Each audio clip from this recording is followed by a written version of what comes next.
multiplica, dona el valor numèric i el grau.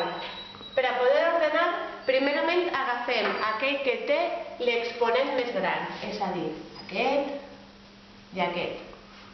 D'acord? Aleshores, fixem-se que fem p de x és igual a menys x elevat a 7 més x elevat a 7.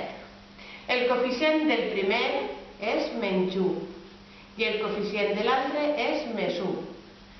Menys 1 més 1 és 0, per tant tenim 0x elevat a 7. El següent exponent més gran és el 3.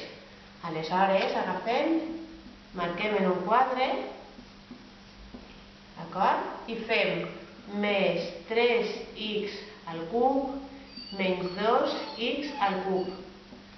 El coeficient del primer és 3. El coeficient de l'altre és menys 2. 3 menys 2, si tinc 3 i en resta 2, me queden 1.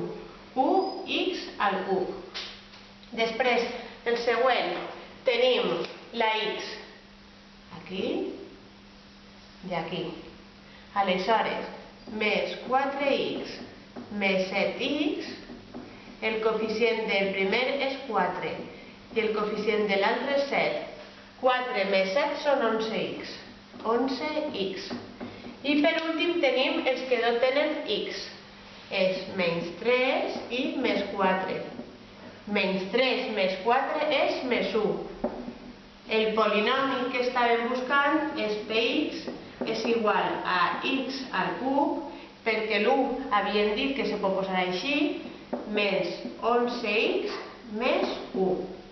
El grau d'aquest polinomi és mirar l'exponent més gran, i en aquest cas és el 3.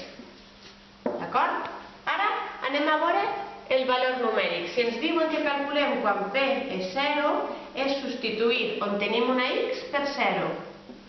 0 al cub més 11 per 0 més 1.